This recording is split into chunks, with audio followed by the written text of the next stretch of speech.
meu primeiro convidado é um homem de contas certas. Pelo menos a isso é obrigado pela profissão que exerce. Ele ocupa o lugar de secretário-geral da Ordem dos Contabilistas e Auditores de Moçambique e é também cofundador da União dos Profissionais de Língua Portuguesa neste setor. Espera-se então uma conversa bem contada. Um aplauso para Gil de Cossa.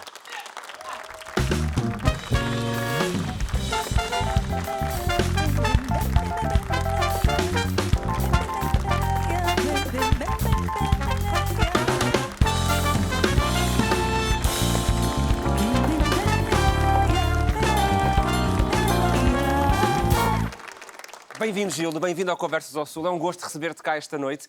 Imagino que a tua vida seja pautada por contas certas. Pelo menos é isso a tua obrigação, é a tua obrigação profissional. É quase uma obsessão estar a ter tudo certinho e chegar ao fim do dia com o balanço certinho, a zeros. Boa noite e muito obrigado pelo convite. Efetivamente, a ideia que se tem dos profissionais de contabilidade. Mas é só a ideia ou a verdade é essa? Um contabilista é sempre mais certinho nas contas do que uma pessoa normal. Uma pessoa normal, sabe? Ou seja, uma pessoa que não trabalha na área. É importante fechar as contas, mas hoje a responsabilidade do contabilista está acima do encerramento das contas. Aliás, é durante o processo, todo o processo de execução do orçamento que serve o auditor e que serve também o contabilista. E numa altura em que discutimos muito as questões das finanças públicas, da questão da transparência dos Estados nos gastos que têm, é ainda mais importante e mais reforçado esse papel. Serão estes profissionais o garante da boa execução orçamental, da boa gestão das políticas públicas? Sim. Como é que Felizmente, sim. E como é que se consegue fazer esse papel junto do Estado? O Estado é receptivo a este tipo de auditorias constantes? Em relação às auditorias, quero acreditar que sim. A maior parte dos países africanos aceitam as auditorias. A maior parte dos países africanos de língua portuguesa já tem ou um tribunal administrativo ou um tribunal de contas. Tem projetos que são auditados por firmas certificadas pelas ordens profissionais. Em relação à contabilidade, há um processo que está em curso na maior parte das ordens de países de língua portuguesa, que é a certificação dos profissionais de contabilidade do setor público. E isto comuns a toda a língua portuguesa, ou seja, já há até alguns acordos entre os diferentes países para que um profissional de contabilidade em Moçambique possa trabalhar em Portugal, nesta área, por exemplo. Sim, existem alguns acordos de reciprocidade. É importante esse intercâmbio na forma como são vistas as contas, mesmo para o tecido empresarial, que em praticamente todos os países é composto por muitas pequenas e médias empresas, onde a contabilidade assume uma importância ainda acrescida, não é? Para a boa execução e para o crescimento das empresas. É importante que haja este intercâmbio entre os diferentes países? Sim, é fundamental que haja um intercâmbio e, apesar de que as ordens em África, em África portuguesa ou África de língua portuguesa, certo, que são os PALOPs, as ordens são um fenómeno recente. Acho que uma das primeiras ordens é a Ordem de Cabo Verde, que surgiu por volta de 2000, e depois a Ordem Angola, por volta de 2010, se não me falha a memória, ou por aí também em princípios de 2000, em Moçambique em 2012, em São Tomé e Príncipe e Guiné-Bissau, acho que foi por volta de 2015 e 2014. Não tenho as datas exatas, mas os estatutos, pelo menos que aprovam a criação das ordens, são próximos dessas datas. E a criação daquilo que chamamos do CALPA, que é a União dos Contabilistas e Auditores de Língua Portuguesa. Da qual és cofundador, aliás? É um termo que às vezes gosto de colocar como forma de provocação, porque um dos grandes dilemas da governação e que afeta até as políticas públicas em África e alguns sítios no mundo, algumas instituições que exigem algum mérito para que a pessoa possa governar a instituição, ou mérito por meio de eleições, ou por outro meio de reconhecimento, às vezes há um recurso a esse termo de ser fundador, criador, ou fui libertador, ou fui...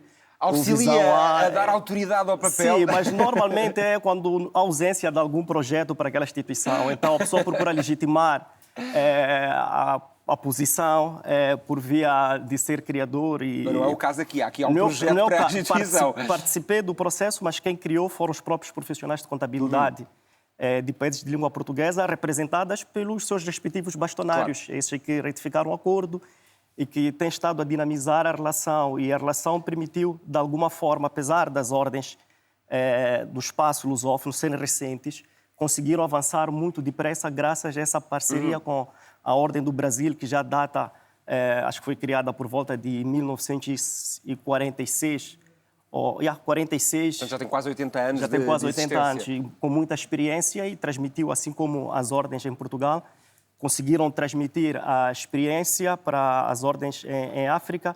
Isso, de alguma forma, permitiu acelerar o processo da certificação e da conformação daquilo que são os padrões internacionais.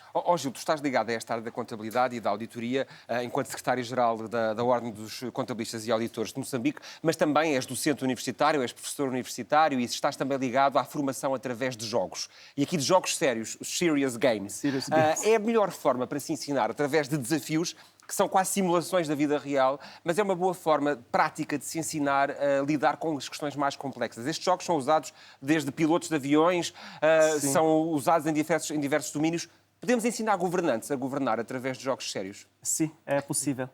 É possível porque já existem vários jogos e que permitem simular atividades ou tarefas relacionadas à governação, a liderança, quer de instituições públicas, quer de instituições privadas. Devia ser quase uma etapa obrigatória para um candidato político a um alto cargo passar. Estes jogos confrontam-nos muitas das vezes com as nossas dificuldades e com as nossas limitações e com aquilo que temos que melhorar.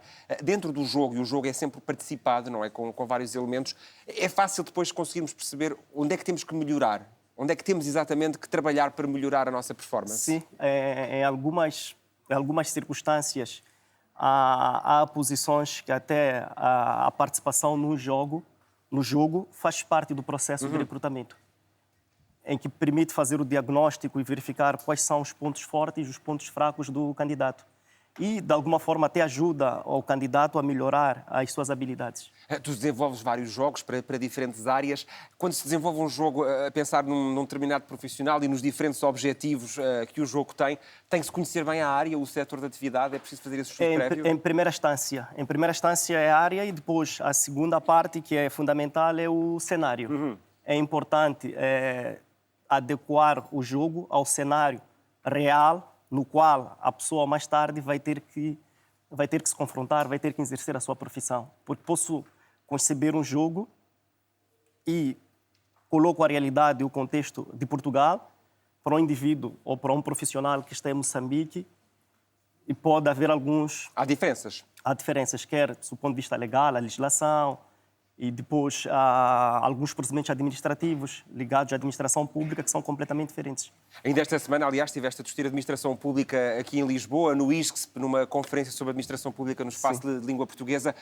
Perguntava-te, num ambiente de realidade virtual, de inteligência artificial, de digitalização da administração pública, o grande desafio para um auditor e para um contabilista hoje é tentar encontrar neste multiplex de informação, encontrar aqui as incongruências e as faltas de realidade que existem nas contas públicas, por exemplo?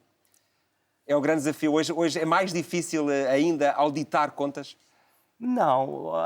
Quero crer que nos últimos tempos tem se tornado mais fácil com a tecnologia, porque há processos que o contabilista... Passaram a ser automáticos. O profissional de contabilidade tinha que fazer mesmo usando uma linguagem da área, fazer a unha, e hoje parte dos processos estão automatizados.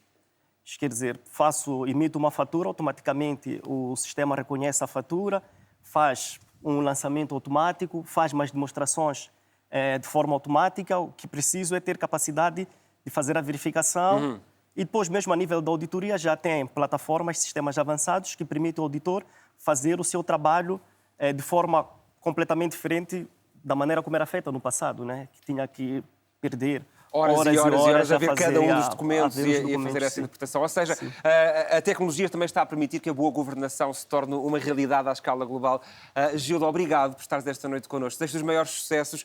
Também sei que estás a fazer o teu doutoramento, que concluas rapidamente e corra tudo bem. Obrigado por estares esta noite connosco, Gildo.